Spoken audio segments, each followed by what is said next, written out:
Welcome to learn with bachelors YouTube channel. सबसे पहले आप सभी को 74वें स्वतंत्रता दिवस का बहुत बहुत बधाई। तो आज हम लोग देखने जा रहे हैं 8 अगस्त से 15 अगस्त तक के सारे मोस्ट करेंट अफेयर के क्वेश्चंस और उसके साथ साथ स्टैटिक जीके का पोर्शन भी कवर करते चलेंगे। तो आपसे वादा है कि आज तक ऐसे करेंट अफेयर के साथ साथ स्टैटिक जीके का पोर्शन आपको कोई कवर नहीं कराया होगा। तो यह पहली बार मेरे चैनल पर कराया जा रहा है, तो ज़्यादा से ज़्यादा सपोर्ट कीजिए ताकि हम और भी आपको अच्छे अच्छे कंटेंट प्रोवाइड करा पाएँ। तो चलिए हम लोग शुरू करते हैं। पहला क्वेश्चन है कि हाल ही में भारत के नियंत्रक और महालेखा परीक्षक के रूप में किसे नियुक्त किया गया है? तो हमारा सही आंसर क्या हो जाएगा? गिरीश चंद्र मुर्मू। ये हैं गिरीश चंद्र मुर्मू, जिनको भारत के नियंत्रक और महालेखा परीक्षक के रूप में नियुक्त किया गया है। ठीक है, तो जैसा कि आपको बताया गया है कि हम लोग स्टैटिक जीके भी पोर्शन को कवर करते चलेंगे, तो इसलिए हम लोग थोड़ा स्टैटिक जीके भी इसका देख लेते हैं। देखिए, हम लोग भारत और नियंत्रक महालेखा परीक्षक का इंग्लिश में शॉर्ट फॉर्म क्या होता है? कैग। और कैग का फुल फॉर्म भी पूछ लिया जाता है, तो कैग का फुल फॉर्म क्या हो जाएगा? Controller auditor general. क्या हो जाएगा? Controller auditor general. तो अब देखिए, इसमें दिया हुआ है कि इस पद की स्थापना 1971 के भारत के नियंत्रक और महालेखा परीक्षक अधिनियम द्वारा 1858 ईस्वी में किया गया था।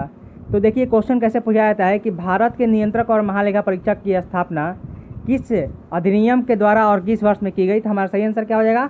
1971 के भारत के नियंत्रक और महालेखा परीक्षक अधिनियम के द्वारा 1858 ईस्वी में। ठीक है, अब देखिए, भारत के नियंत्रक और महालेखा परीक्षक के बारे में अनुच्छेद 148 से अनुच्छेद 151 तक दिया है।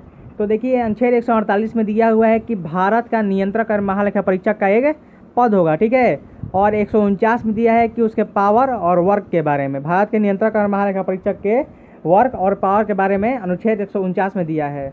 और भारत का नियंत्रक और महालेखा परीक्षक का मुख्यालय कहाँ है? तो नई दिल्ली में। कहाँ है? तो नई दिल्ली। अब देखिए, इसका पदावधि भी पूछ लिया जाता है। ठीक है, तो इसका पदावधि भी हम लोग जानते हैं कि इसका पदावधि कितना होता है? पद ग्रहण की करने की तिथि से 6 वर्ष होती है। यानी कि जब से पद ग्रहण करेंगे तब से 6 वर्ष या 65 वर्ष।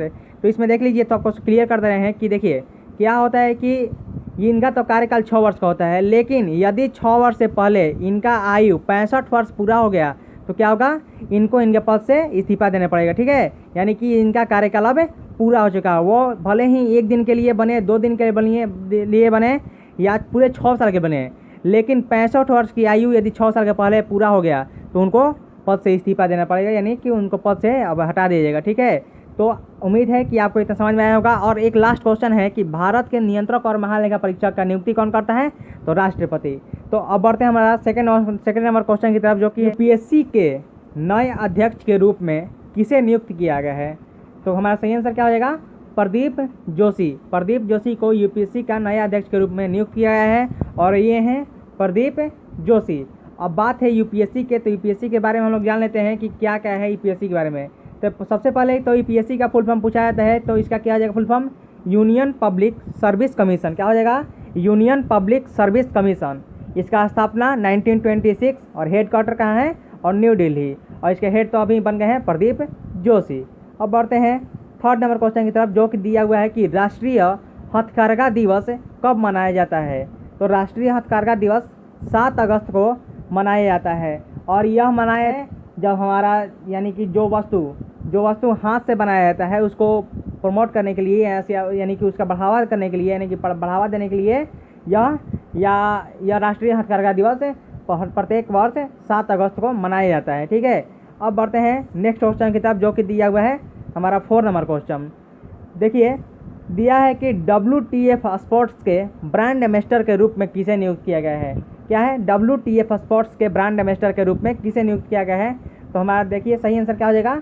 सुरेश रैना और हरमनप्रीत कौर। सुरेश रैना और हरमनप्रीत कौर को क्या किया गया है कि WTF स्पोर्ट्स के ब्रांड एम्बेसडर के रूप में नियुक्त किया गया है। उम्मीद है कि आपको इतना क्वेश्चन समझ में आया होगा।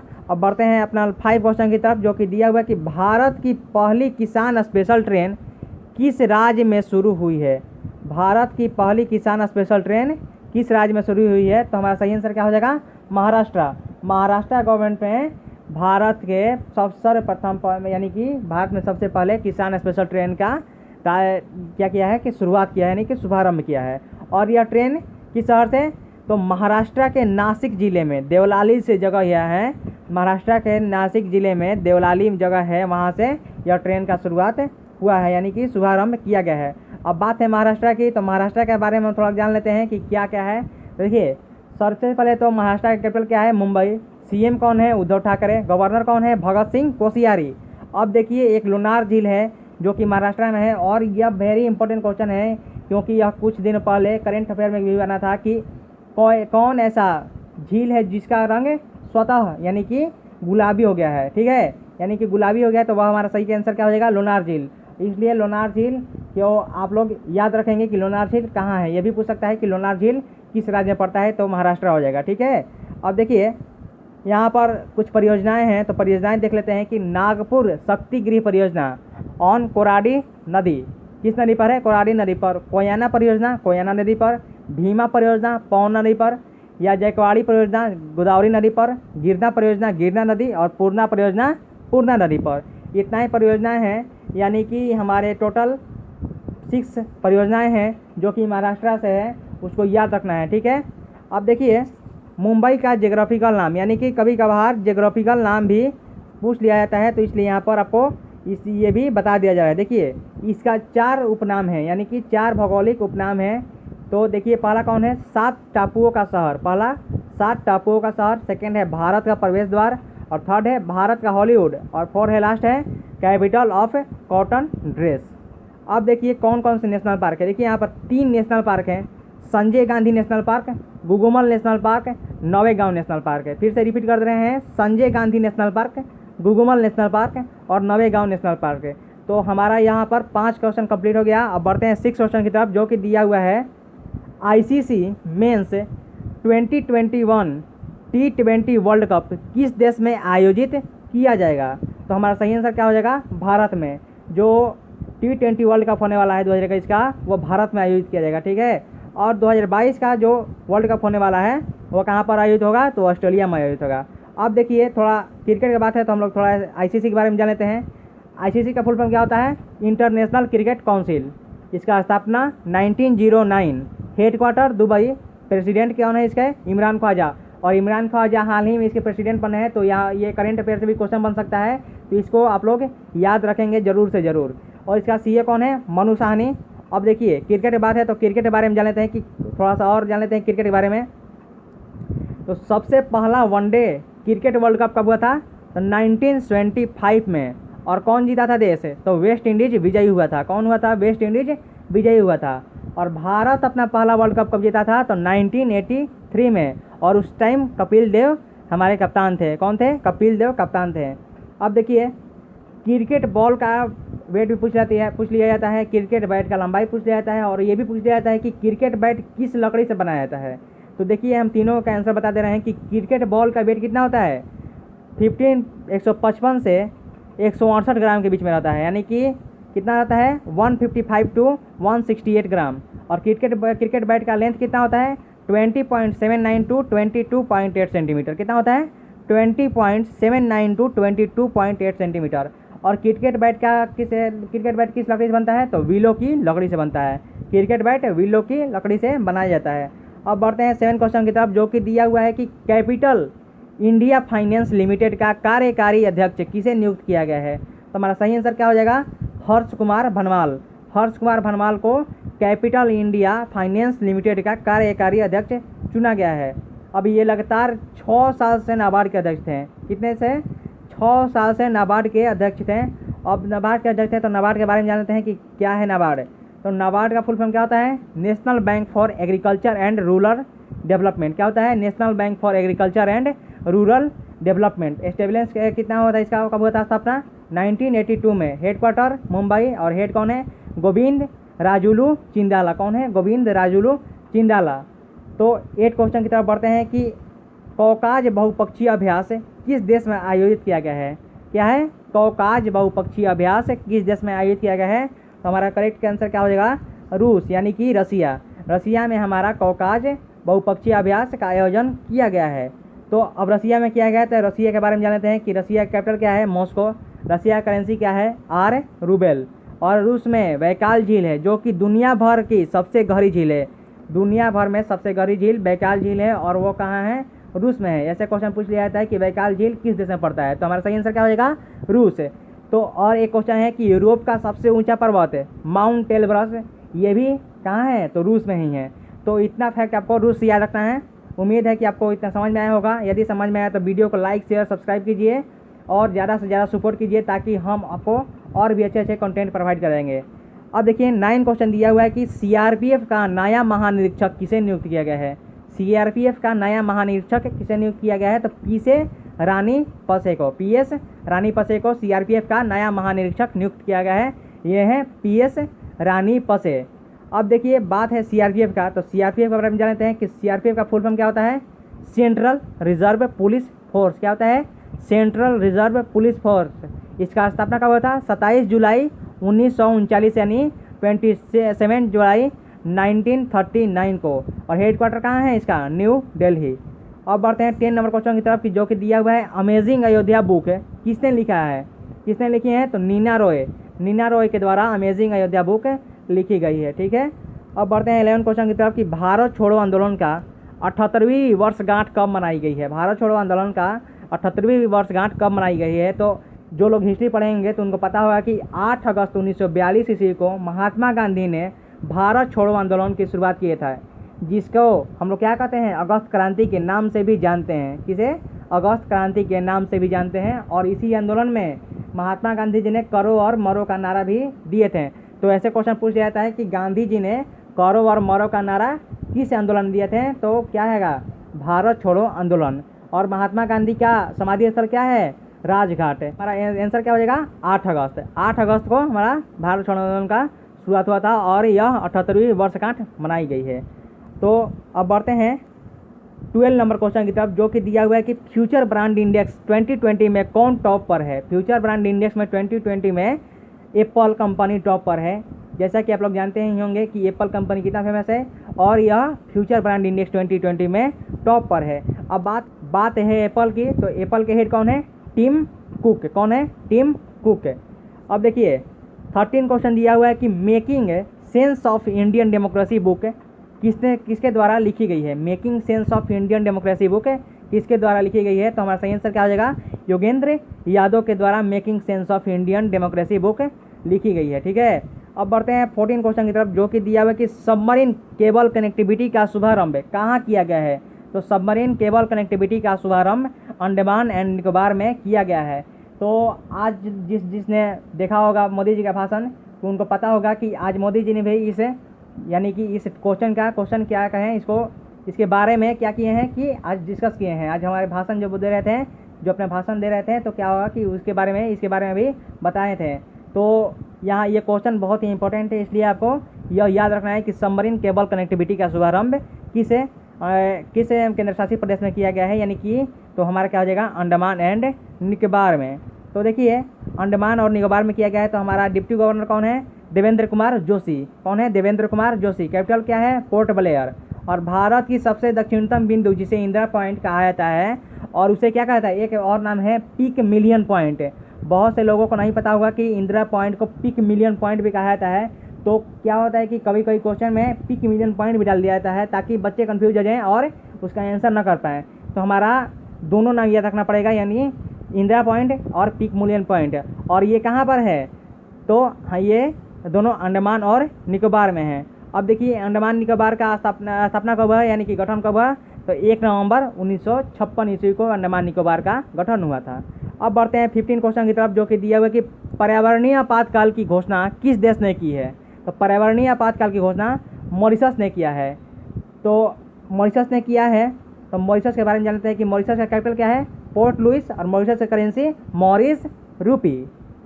16 क्वेश्चन दिया हुआ है कि 10 अगस्त से स्वच्छता सप्ताह मनाने का ऐलान किसने किया है।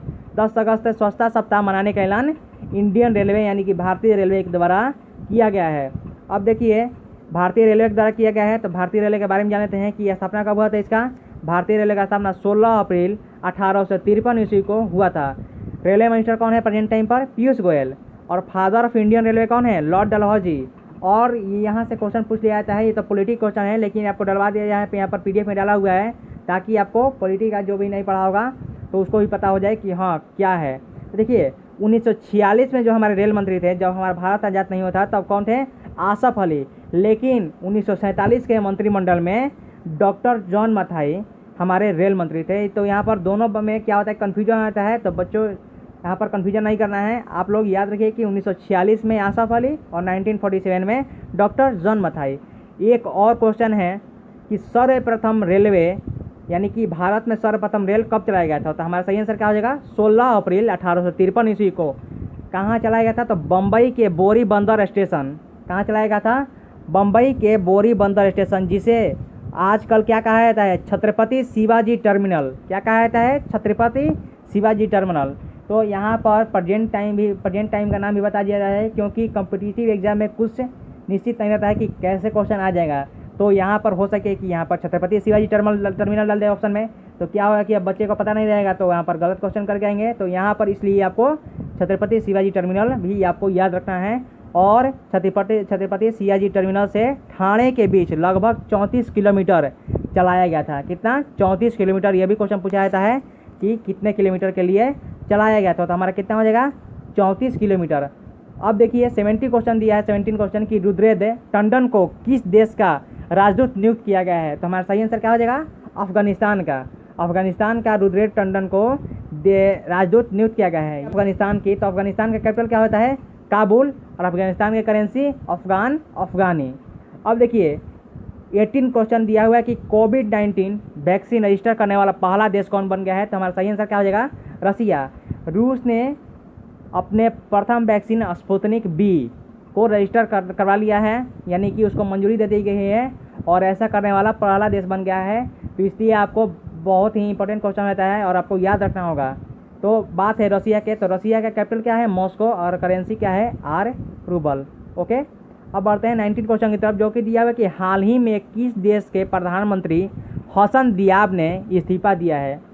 तो जैसा कि आप लोग जानते होंगे कि लेबनान में क्या हुआ है कि लेबनान की कैपिटल बैरूत में एक बंदरगाह पर लगभग 2750 टन एमोनियम नाइट्रेट में क्या हुआ है कि ब्लास्ट हो गया है।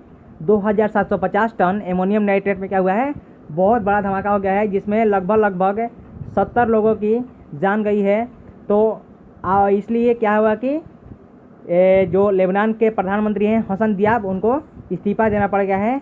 तो अब बात है लेबनान की, तो लेबनान की कैपिटल क्या हो जाएगा? बैरूत। और लेबनान की करेंसी लेबानीज पाउंड। क्या है? लेबानीज पाउंड। अब बढ़ते हैं 20 क्वेश्चन की तरफ, जो कि दिया हुआ है कि 17वें ग्रैंड प्रिक्स अवार्ड किसने जीता है? तो 17वीं grand prix award Max Verstappen ने जीता है ये रेडबुल कंपनी के ड्राइवर हैं। और यहाँ पर एक नाम आपको यह भी देखने में मिल रहा होगा, लुइस हैमिल्टन मर्सिडीज के ड्राइवर हैं। 21 क्वेश्चन दिया है कि national infrastructure pipeline online dashboard programme का शुभारंभ किसके द्वारा किया गया है? 21 में दिया है कि national infrastructure pipeline online dashboard का प्रोग्राम का शुभारंभ किसके द्वारा किया गया है? तो हमारा सही आंसर क्या हो जाएगा? निर्मला सीतारमण। इनके द्वारा national infrastructure pipeline online dashboard programme का शुभारंभ किया गया है। अब बढ़ते हैं 22 क्वेश्चन की तरफ, जो कि दिया हुआ है कि जुबनेट्स के मोस्ट वैल्यूएबल प्लेयर कौन बने हैं? तो हमारा क्या हो जाएगा? क्रिस्टियानो रोनाल्डो जुबनेट्स के मोस्ट वैल्यूएबल प्लेयर बने हैं। अब एक क्वेश्चन पूछा जाता है कि क्रिस्टियानो रोनाल्डो किस देश से बिलोंग करते हैं? तो हमारा क्या हो जाएगा? Cristiano Ronaldo is belongs from Portugal, यानी कि क्रिस्टियानो रोनाल्डो क्या है? पुर्तगाल से बिलोंग करते हैं, यानी कि पुर्तगाल में उनका जन्म हुआ था। ओके, अब बात है फुटबॉल की, तो फुटबॉल की बात है तो फीफा के बारे में जान लेते हैं। फीफा का फुल फॉर्म क्या होता है? Federation international D football association. और फीफा का स्थापना कब हुआ था? तो 21 मई 1904 ईस्वी को। कब? 21 मई 1904। हेडक्वार्टर कहाँ है इसका? Zurich Switzerland. और हेड कौन है? गिनी इन्फेंटिनो। कौन है? गिनी इन्फेंटिनो। अब देखिए एक क्वेश्चन यहाँ पर स्ट्रेटेजी से यह बन जाता है कि कौन सा शब्द किस खेल से संबंधित है।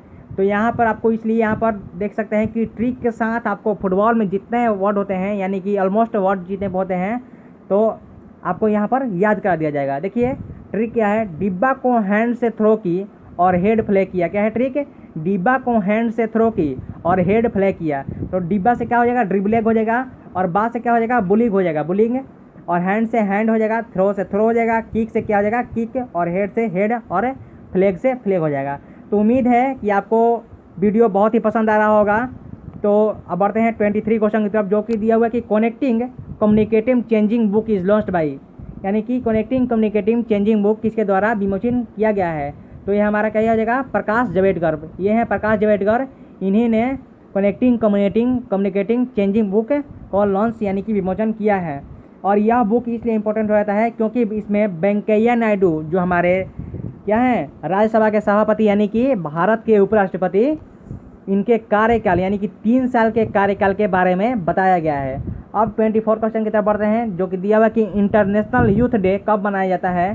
तो इंटरनेशनल यूथ डे 12 अगस्त को मनाया जाता है और नेशनल यूथ डे 12 जनवरी को। तो आप लोग कन्फ्यूज नहीं होंगे और ये आपको याद रखना होगा कि इंटरनेशनल यूथ डे कब मनाया जाता है, तो 12 अगस्त और नेशनल यूथ डे 12 जनवरी। ठीक है, अब थीम क्या है इसका इंटरनेशनल यूथ डे का, तो थीम है youth engagement for global action. क्या है, youth engagement for global action. 25 question दिया है कि इंदिरा वन मितान योजना का शुभारंभ किस राज्य में किया गया है, यानी कि किस राज्य में हुआ है। तो हमारा सही आंसर क्या हो जाएगा, छत्तीसगढ़ में। छत्तीसगढ़ में इंदिरा वन मितान योजना का शुभारंभ किया गया है। और यह योजना क्या है, आदिवासियों के लिए है, जो जंगलों में रहते हैं उनके विकास के लिए, उनके उज्ज्वल भविष्य के लिए यह योजना का शुभारंभ किया गया है। अब बात है छत्तीसगढ़ की, तो छत्तीसगढ़ के बारे में जानते हैं कि छत्तीसगढ़ का कैपिटल क्या है, रायपुर। छत्तीसगढ़ का सीएम भूपेश बघेल, छत्तीसगढ़ के गवर्नर अनुसुईया उइके, और छत्तीसगढ़ का भौगोलिक उपनाम एक होता है धान का डलिया। क्या है, धान का डलिया। अब बढ़ते हैं 26 क्वेश्चन की तरफ, जो कि दिया है कि मुख्यमंत्री किसान सहाय योजना किस राज्य ने शुरू किया है। मुख्यमंत्री किसान सहाय योजना गुजरात सरकार द्वारा चालू किया गया है। तो अब बात है गुजरात की, तो गुजरात के बारे में जानते हैं कि गुजरात के सीएम कौन है, विजय रूपाणी। गुजरात के गवर्नर आचार्य देवव्रत। और गुजरात का भौगोलिक उपनाम क्या होता है, तो साल्ट सिटी। अब देखिए गुजरात में एक राष्ट्रीय उद्यान है और एक अभयारण्य, तो गिर राष्ट्रीय उद्यान और नल सरोवर अभयारण्य।